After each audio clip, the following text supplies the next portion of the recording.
வணக்கம். என்ன செய்தி பார்க்க போறோம்னு கேட்டீங்கன்னா, கைவிரித்த விஜய், கதரும் சி.வி. சண்முகம், உள்ளதும் போச்சு, எம்எல்ஏ பதவியும் காலி ஆகிறது, களம் இறங்கினார் இன்பதுரை. கட்சி தாவல் தடை சட்டத்தின் அடிப்படையில் இந்திய அரசியலமைப்பு சட்டம் 99/9 படி அதிமுக கொறடா சொன்னதையும் மீறி எதிராளிக்கு வாக்களிச்சதனால அவரு அதிமுகவுடைய சட்டமன்ற உறுப்பினராக இருப்பதற்கான தகுதி இல்லை. அதாவது 3/2 பங்கு உறுப்பினர் அவங்க பக்கம் ஆதரவா இருந்தாங்கன்னு வச்சுங்களேன், அவங்களுடைய எம்எல்ஏ பதவியானது பறிபோகாது. ஆனா அதிமுகவுக்கு 47 எம்எல்ஏக்கள் இருக்கிறாங்க. ஆனா இவங்க போனது 25 எம்எல்ஏ தான். இவங்க 31 எம்எல்ஏவோ அல்லது 32 எம்எல்ஏவோ அதிமுக அந்த பக்கம் போயிருந்தாங்கன்னு வச்சுங்களேன், இவங்களுடைய பதவி தப்பிக்கும். ஆனா இப்ப என்னடான்னு கேட்டீங்கன்னா, அவங்க பதவியும் பறிக்க சொல்லி இருக்கிறார் எடப்பாடி பழனிசாமி. சபாநாயகர் கிட்ட மனு கொடுத்திருக்காங்க. சபாநாயகரை பொறுத்த வரைக்கும் தனக்கு ஆதரவளித்தவங்க அல்லவா, அதனால விரைவாக முடிவெடுப்பாரா என்பது சந்தேகம்தான். ஆனா எப்படியா இருந்தாலும் 90 நாளைக்குள்ள சபாநாயகர் முடிவெடுத்து விட வேண்டும். அது நீதிமன்ற உத்தரவு. சபாநாயகருடைய உத்தரவுக்கு நீதிமன்றமானது எந்தவித தடையும் விதிக்க முடியாது. ஏன்பா முடிவெடுப்பா என்று உத்தரவும் போட முடியாது என்றாலும் கூட சட்டசபை விதிகளின்படி 90 நாளைக்கு முன்பாக மனு கொடுத்தோம்னா அதற்கு பதிலளித்தே ஆக வேண்டும். ஆனால் நிச்சயமாக நம்ம சி.வி. சண்முகத்திலிருந்து அவருடன் நம்பி போன 25 பேருடைய எம்எல்ஏ பதவி ஊசலாடி கொண்டு இருக்கிறது. சி.வி. சண்முகத்தை அவருடைய ஆபீஸ்ல வந்து விஜய் அவர்கள் நம்பிக்கை வாக்கெடுப்பு நடத்துவதற்கு ஒரு நாளைக்கு முன்பாக சந்தித்தார். அப்படி சந்திக்கின்ற பொழுது எல்லாரும் பூங்கொத்து கொடுத்ததை தான் நம்ம பார்த்தோம். ஆனா அதை தாண்டி சி.வி. சண்முகம் விஜய் இடத்துல ஆலோசனை நடத்தினாரு. அந்த ஆலோசனை என்ன சொன்னார்னா, எடப்பாடி பழனிசாமி பத்தி எங்களுக்கு நல்லாவே தெரியும். அந்த ஆளு எங்களை கட்சி விட்டு ஒழிக்கிறதுக்கு எந்த எல்லைக்கு வேணாலும் போவான். எங்களால கட்சிக்கு போகவே முடியாது, கட்சியை வச்சு எங்களால சம்பாதிக்கவே முடியாது, அந்த கட்சி அடையாளத்துடன் வந்து நாங்க அரசியலே பண்ண முடியாது. அதனால உங்களை நம்பி நாங்க வந்துட்டோம், எங்களுக்கு அமைச்சர் பதவி கொடுங்க அப்படின்னு கேட்டார். விஜயை பொறுத்த வரைக்கும் சி.வி. சண்முகம் சொன்னதெல்லாம் கேட்டுக்கிட்டாரு, தலை அசைத்து கொண்டே இருந்தாரு. அவர் எதுவுமே ரிப்ளை பண்ணவே இல்லை. யார் யாருக்கெல்லாம் வந்து அமைச்சர் பதவி கொடுக்கணும் அப்படின்றத சி.வி. சண்முகம் அவர்கள் லிஸ்டே கொடுத்தார். விஜய் அவர்களை பொறுத்த வரைக்கும் நம்பிக்கை வாக்கெடுப்பு முடியட்டும்பா, அதற்கு பிறகு நாம எல்லாரும் உட்கார்ந்து பேசுவோம் அப்படின்னு சி.வி. சண்முகத்துக்கு உறுதி அளித்தாரு. ஏன்னா நம்பிக்கை வாக்கெடுப்பு தான் விஜய்க்கு முக்கியம் என்று அந்த இடத்துல உட்காந்து உனக்கு அமைச்சர் பதிவா, நான் எப்ப வாக்குறுதி கொடுத்தேன், நீங்க அதிமுகவில் அல்லவா இருக்கிறதா சொன்னீங்க, எடப்பாடி பழனிசாமி ஒத்துக்குவாரு, நாங்க அவரை சம்மதிக்க வைக்கிறோம் அப்படின்னு தானே சொன்னீங்க. நீங்க இப்ப வந்து அமைச்சர் பதவி கேட்கறீங்க அப்படின்லாம் நம்பிக்கை வாக்கெடுப்புக்கு முன்பாக வெட்டு 1 துண்டு 2 பேச முடியாது. அதனால சி.வி. சண்முகம் வைத்த கோரிக்கையை ஏற்றுக்கொண்டார். அப்படி ஏற்றுக்கொண்ட பிறகு நம்பிக்கை வாக்கெடுப்பு முடிந்தது. பிறகு எடப்பாடி பழனிசாமி நம்பிக்கை வாக்கெடுப்புக்கு ஆதரவாக யாரெல்லாம் வாக்களித்தார்களோ அவர்களுக்கு எதிராக கட்சி ரீதியாக நடவடிக்கை எடுப்போம், பொறுத்திருந்து பாருங்க அப்படின்னு சொல்லிட்டாரு. பிறகு சி.வி. சண்முகத்தை பொறுத்த வரைக்கும் எதற்காக கட்சிக்கு எதிரான ஒரு நிலைப்பாட்டை எடுத்தோம் அப்படின்னு விளக்கம் அளித்தாரு. திமுக அதிமுக கூட்டணி போடுறதுதான், அதுல எடப்பாடி பழனிசாமி முதலமைச்சர் ஆகிறதுதான், இதெல்லாம் ஒத்து வரதா? பிறந்ததுல இருந்தே நாங்க திமுக எதிர்ப்புல தான் எப்போதும் வளர்ந்திருக்கிறோம் அப்படின்னு அண்ட புழுகு ஆகாய புழுகு அச்சு விட்டாரு சி.வி. சண்முகம். அது அதிமுக தொண்டர் இடத்திலும் சரி, நிர்வாக இடத்திலும் சரி, பொதுமக்கள் மத்தியிலும் சரி எடுபடவே இல்லை. அது மட்டும் இல்ல, அரசியல் விமர்சகர்கள் கூட விஜயனுடைய செயல்பாடை கண்டித்திருக்கின்றார்கள். தேவையில்லாத வேலை என்னத்துக்கு விஜய்க்கு சொல்லு பார்க்கலாம். சி.வி. சண்முகத்தை வச்சுக்கிட்டு கட்சி நடத்த முடியுமா, இல்ல ஆட்சி தான் நடத்த முடியுமா இந்த விஜயால? அந்த ஆள் எப்பேற்பட்ட தொல்லை பிடிச்சுவன், அவன் ஆதரவு தரான்னு சொல்லிவிட்டு எதுக்கு தேவையில்லாம அதிமுகவில் ஒரு பிளவை ஏற்படுத்தணும். இன்னைக்கு விஜயால அதிமுக உடைஞ்சு போச்சுன்னு சொல்லிட்டு திமுக எக்கோ சிஸ்டமும் அதிமுகவினரும் விஜய்க்கு எதிரான மக்கள் மத்தியில மனநிலையை உருவாக்கிட்டு இருக்கிறாங்க. இதெல்லாம் விஜய்க்கு ஆட்சி கட்டில ஏறின ஆரம்ப காலத்துல எதற்காக?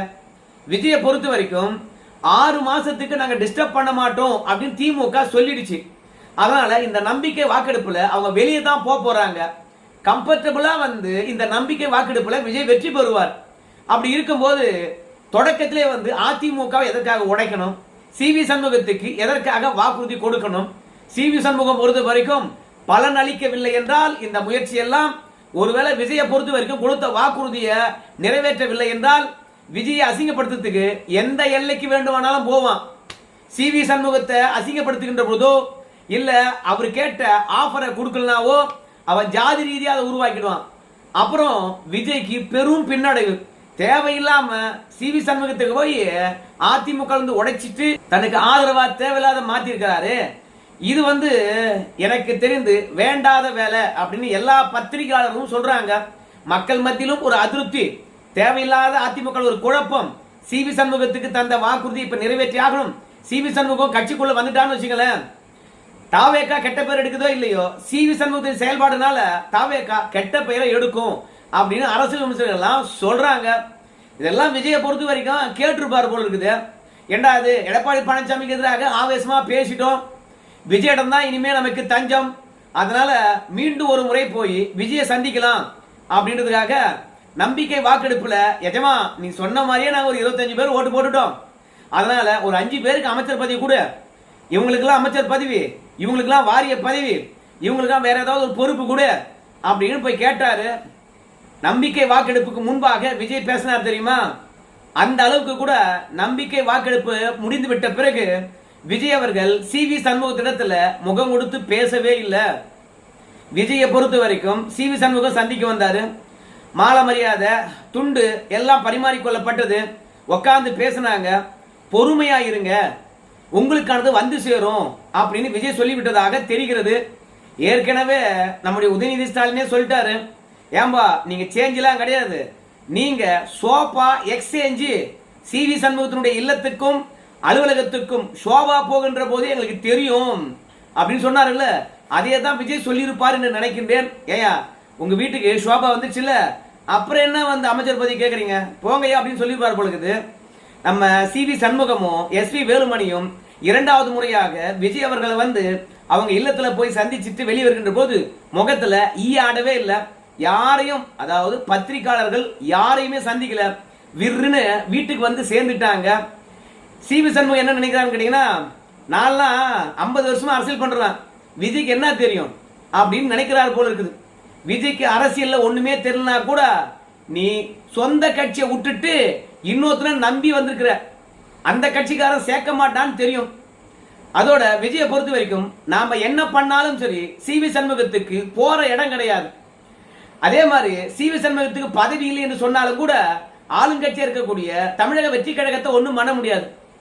இப்போ சிவி சண்முகம் அதிமுகவுடன் போய் சண்டை போடலாம், எடப்பாடியுடன் போய் சண்டை போடலாம், ஆனா அவங்க அதிமுகவில் இருக்கணும். அதிமுக இருக்கிறாங்க, ஆனா அதிமுகவில் கேள்வி கேட்கின்ற இடத்துல இருக்காங்களா அப்படின்னா கிடையாது. நம்பிக்கையில்லா தீர்மானத்தின் மீது ஓட்டு போட்ட எல்லாம் ஓகே தான், ஆனா இரண்டாவது முறையும் போய் விஜயை சந்திச்சுட்டு சிரிச்சு பேசிட்டு வந்தீங்கன்னா எடப்பாடி பழனிசாமி கேனையா? அதனால யாரெல்லாம் வந்து விஜயை இரண்டாவது முறையாக போய் சந்தித்தாங்களோ அந்த 17 பேரும் கட்சியில் இருக்கக்கூடிய பொறுப்பை புடிங்கிட்டார். மாவட்ட செயலாளர் இருந்தாங்க, அந்த பதவியெல்லாம் பிடுங்கப்பட்டு இருக்கிறது. ஆனா அவங்கள கட்சி விட்டு நீக்கல. என்னைக்கு வேண்டுமானாலும் சரி மனஸ்தாபங்கள் ஏற்படலாம். சிவி சண்முகம் எஸ்பி வேலுமணி கிட்ட வந்து முரண்பாடுகள் ஏற்படலாம். அதனால அந்த சட்டமன்ற உறுப்பினர்கள்லாம் இங்க வரதுக்கான வாய்ப்பு இருக்கு அப்படின்னு சொல்லிட்டு தான் அந்த விஜய்க்கு ஆதரவு தெரிவித்த அதிமுக இருந்த முக்கிய தலைகளுடைய பதவிகளை எடப்பாடி பழனிசாமி பறித்திருக்கின்றார். மாவட்ட செயலாளராவது இருந்திருப்பாங்கல்ல, இப்ப உள்ளதும் போச்சா. விஜயும் அமைச்சர் பதவி உத்தரவாதம் வந்து எந்த விதமான உத்தரவாதமும் தரவே இல்லை. சுத்தமா வந்து இப்ப நடுத்தருவில் நிக்கிறாங்க எல்லாருமே. இப்ப எஸ்பி வேலுமணியும் சி விஜயபாஸ்கரும் நம்முடைய சிபி சண்முகமும் என்ன நினைக்கிறாங்க கேட்டீங்கன்னா, நம்ம 3 பேருக்காவது அமைச்சர் பதவி கொடுத்தா போதுமே அப்படின்னு நினைக்கிறாங்க. அப்படி இல்லையா, சிவி சண்முகமும் எஸ்பி வேலுமணி இவங்க 2 பேராவது அமைச்சர் பதவி வாங்கிட்டா போதுமே அப்படின்னு இவங்க நினைக்கிறாங்க. இப்ப சி விஜயபாஸ்கர் எங்க போனாலும் பரவாயில்ல, அதே மாதிரி உயர்கல்வித்துறை அமைச்சர் இந்த அன்பழகன் அவ எங்கன்னா போனா பரவாயில்ல, காமராஜ் எங்கன்னா போனா பரவாயில்ல அப்படின்னு சொல்லிட்டு முக்கிய புள்ளிகள்லாம் வந்து தனித்தனியாக எனக்கு அமைச்சர் பதவி கிடைச்சா போதும், எடப்பாடி பழனிசாமி கண்ணில் வெள்ள விட்டு ஆட்டுற அப்படின்னு விஜய தனித்தனியாக அப்ரோச் பண்ண ஆரம்பிச்சிருக்கிறாங்க. ஒற்றுமையா போய் விஜய்க்கு ஓட்டு போடணுங்க. இப்போ யாருக்குமே அமைச்சர் பதவி இல்லைன்னு போது எனக்காவது கிடைக்குமா அப்படின்னு தனித்தனியாக விஜயை போய் அப்ரோச் பண்றாங்க. இந்த அப்ரோச் ஆனது அவங்களுக்குள்ளேயே வந்து இப்போதே ஒற்றுமை குறைந்து போச்சு அப்படின்னு நல்லா தெரியுது. இனிமே அதிருப்திகள் தான். இந்த 25 பேரும் ஒருத்தர் அடிச்சுக்குவாங்க. விஜயை பொறுத்த வரைக்கும் சித்து வேலையை காட்டிட்டாரு. அடடா, அமைச்சர் பதவி தருவார்னு நம்பி இருந்தோம், ஆனா கைவிரித்து விட்டாரே என்று சி.வி. சண்முகம் கதறி கொண்டு இருக்கின்றார். இப்போ விஜயை பொறுத்த வரைக்கும் அமைச்சர் பதவி தந்திருப்பாரு. ஆனால் குதிரை பேரத்தை விஜய் தான் தொடங்கி வச்சாரு. தமிழக அரசியல் களத்துல நாகரிகமான அரசியல திராவிட கழகங்கள் செஞ்சது. 2006 இருந்து 2011 வரைக்கும் மைனாரிட்டி அரசாங்கம் தான் நடந்தது திமுக. ஆனா எந்த இடத்திலுமே சரி குதிரை பேரத்தை திமுக ஊக்குவிக்கல. 97 பேரா அதிமுக வந்து ஒரு 10 பேர் இருக்கலாமா, காங்கிரஸ் வந்து ஒரு 8 பேர் இருக்கலாமா அப்படின்னு வந்து கலைஞர் 2006 இருந்து 2011 வரைக்கும் அந்த மாதிரியான கேவலமான வேலையை அவர் செய்யவே இல்லை. ஆனா விஜயை பொறுத்த வரைக்கும் தனக்கு 108 பேர் எம்எல்ஏக்கள் இருக்கிறாங்க. அந்த பெரும்பான்மையுடன் திமுக கூட்டணி கட்சியில் இருக்காங்கல்ல, அவங்க ஆதரவுடன் வந்து இந்த ஆட்சியை நடத்தி இருக்கலாம். அந்த கூட்டணி கட்சிகளுக்கு நம்பிக்கை ஏற்படுத்தி இருக்கலாம். தேவையில்லாம இப்போ அதிமுக கை வச்சது இன்னைக்கு திமுக விமர்சனம் பண்ண ஆரம்பித்து விட்டது. ஆதரவளித்து விட்ட பிறகு நீ அவங்களுக்கு என்ன கிஃப்ட் கொடுக்க போறன்னு நாங்க பார்க்கத்தானே போறோம் அப்படின்னு ஸ்டாலின் அவர்களே வந்து விஜயனுடைய செயல்பாட்டுக்கு தன்னுடைய கண்டனத்தை தெரிவித்திருக்கின்றார். அதாவது தமிழக அரசியல் களத்துல எடப்பாடி பழனிசாமி எதிராக இருக்கிறவங்க கூட விஜயனுடைய செயல்பாடை ரசிக்கவே இல்லை. இந்த தருணத்துல போய் சி.வி. சண்முகத்துக்கும் அவங்க கோஷ்டிக்கும் அமைச்சர் பதவி கொடுத்தான்னு வச்சுங்களேன், விஜய் அவர்கள் குதிரை பேரம் செஞ்சது உறுதி ஆயிடும். இப்போ தவேகாவுக்கு அவங்களா முன் வந்து ஆதரவளித்திருக்கின்றார்கள். விஜயே வந்து பாத்தீங்கன்னா அதிமுக ஒரு கோஷ்டி இடத்துல ஆதரவே கேட்கல. திமுக ஆட்சி படுத்து வரக்கூடாது என்பதனால அந்த தீய சக்திக்கு எதிராக தவேகாவுக்கு ஆதரவளிச்சிருக்கோம் அப்படின்ற நிலைப்பாட்டில் மட்டும்தான். விஜயை பொறுத்த வரைக்கும் இது தரேன் அது தரேன் என்று ஆசையும் காட்டல. அவ்வளவு பணம் தரேன் இவ்வளவு பணம் தரேன் என்று குதிரை பேரமும் பேசல. அவங்களா தானா முன் வந்து ஆதரவளிச்சிருக்காங்க அப்படின்ற ரேஞ்சுக்கு காட்டிக்க விரும்புறார். ஆனா சி.வி. சண்முகமும் விஜயும் நம்பிக்கை வாக்கெடுப்பு முன்பாக என்ன பேசினாங்க என்று அவங்களுக்கு தெரியும் இல்லையா? அதனால சி. விஜயபாஸ்கர், சி.வி. சண்முகம், அப்புறம் எஸ்.பி. வேலுமணி இவங்க எல்லாம் போய் விஜயை சந்திச்சுட்டு என்னங்க அமைச்சர் பதவி என்னைக்கு அமைச்சரவை விரிவாக்கும் அப்படின்லாம் கேட்டிருக்காங்க. நான் சொல்றேன் அப்படின்னு விஜய் அவர்களை பொறுத்த வரைக்கும் எதுவுமே உத்தரவாதம் அளிக்காம திருப்பி அனுப்பியிருக்கின்றார். இந்த துரோகிகளுக்கு நல்ல பாடத்தை விஜய் அவர்கள் புகட்டி இருக்கின்றார். ஒருவேளை இந்த குதிரை பேரம் பேசுறது, பணம் கொடுத்தது, கட்சி உடைச்சது, இந்த விமர்சனங்கள் எல்லாம் வந்து தமிழக அரசியல் களத்துல அடங்கி போய்விட்டது என்றால் மக்களும் மறந்துட்டாங்க, ஊடகமும் மறந்து போச்சு அப்படின்னு ஒரு சூழ்நிலை ஏற்படுகின்ற பொழுது இந்த சி.வி. சண்முகத்துக்கும் இந்த எஸ்.பி. வேலுமணிக்கும் சி. விஜயபாஸ்கருக்கும் பதவி கிடைக்கலாம். ஆனா அது வரைக்கும் அதிமுக இவங்க இருப்பாங்களா என்பது சந்தேகம். இரண்டாவது, இவங்களுக்கெல்லாம் பதவி கிடைக்கிற வரைக்கும் இந்த 25 பேரும் ஒன்னா இருப்பாங்களா என்றதே தெரியாத ஒரு விஷயம். சொந்த கட்சியை உடைச்சிட்டு அடுத்தவன் கட்சியில போய் அடைக்கலமானவனுக்கு இன்னைக்கு நடுத்தருவில் நிற்கின்ற நிலைதான் ஏற்பட்டிருக்குது. யாரை வேணாலும் மன்னிக்கலாம், ஆனா நம்பிக்கை துரோகம் பண்ணவன ஒருபோதும் நாம் மன்னிக்கவே முடியாது. அதனாலதான் இயற்கையே வந்து பாத்தீங்கன்னா இந்த 25 பேரை தண்டித்திருக்கிறதோ என்னவோ தெரியல. விஜயும் நல்ல ஆதரவு தரல, அதிமுகவிலும் பதவிகள் காலி. இன்னைக்கு இந்த 25 பேரும் நடுத்தருவில் நிற்கிறாங்க. சி.வி. சண்முகத்தினுடைய முகத்தை தான் ஒருத்தர் மாத்தி மாத்தி பார்த்துருக்காங்க. விஜய் கிட்ட வாங்க, நாமெல்லாம் எல்லாரும் வாரி குவித்துலாம் அப்படின்னு சொல்லி வாக்குறுதிய கொடுத்து விஜயாண்ட போய் நிற்கும் போது இரியா பாத்துக்கலாம் அப்படின்னு சிம்பிளா சொல்லி கடந்து போயிட்டாரு. இது வரைக்கும் யாருக்கும் எந்த ஒரு உத்தரவாதமும் அளிக்கவே இல்லை. ஸோ ஒருவேளை சோபாவில் எக்ஸ்சேஞ்ச் வந்து சொன்னாங்களே அதை மட்டும் பிரிச்சுக்கிட்டு வந்த வரைக்கும் லாபம்னு சொல்லிவிட்டு அமைதியா இருப்பாங்களா? இல்ல எடப்பாடி பழனிசாமி கிட்ட நாங்க தாண்டா கட்சி, எங்க பதவி ஏண்டா பறிக்கிற அப்படின்னு சண்டை போடுவாங்களா? எல்லாத்தையும் பொறுத்து பார்க்கலாம். செல்லா காசு ஒண்ணு நேத்து பேட்டியளித்திருக்கிறது. அந்த பேட்டியை பத்தியும் நாம சேர்த்தே பார்க்கலாம். இந்த C. Vijayabaskar, CV. Shanmugam, S P. Velumani எல்லாம் எடப்பாடி பழனிசாமி பதவி பறிச்சிருக்காருல்ல, அது தொடர்பாக என்ன சொல்றாங்கன்ட்டு சேர்த்தே பார்த்துருவோம். இப்போ விஜயை பொறுத்த வரைக்கும் தெளிவாயிட்டாரு, தைரியமாயிட்டாரு. ஏன்னா 144 என்ற மேஜிக் நம்பரையும் தாண்டி ஆதரவை காட்டிட்டாரு. இனிமே சி.வி. சண்முகம் ஆதரவு எதற்காக? அதிமுகவும் போக முடியாது இல்லையா? அப்ப விஜய் பின்னாடி தான் சுத்தி சுத்தி வரணும். அதனால தெளிவா புரிஞ்சுக்கிட்டாரு. அதனால சி.வி. சண்முகம் என்ன பண்றதுன்னு தெரியாம கதறி கொண்டு கிடக்குந்தார். நான் என்னைக்கோ சொன்னேன், காலம் எல்லாவற்றுக்கும் விடை வைத்திருக்கிறது, கொஞ்சம் பொறுமையா இருக்கணும்னு சொன்னேன். இப்ப பாரு சி.வி. சண்முகம் நடுத்தருவில் நிக்கிறார் பாருங்க. பார்க்கலாம் என்ன நடக்க போகுதுன்னு. நன்றி.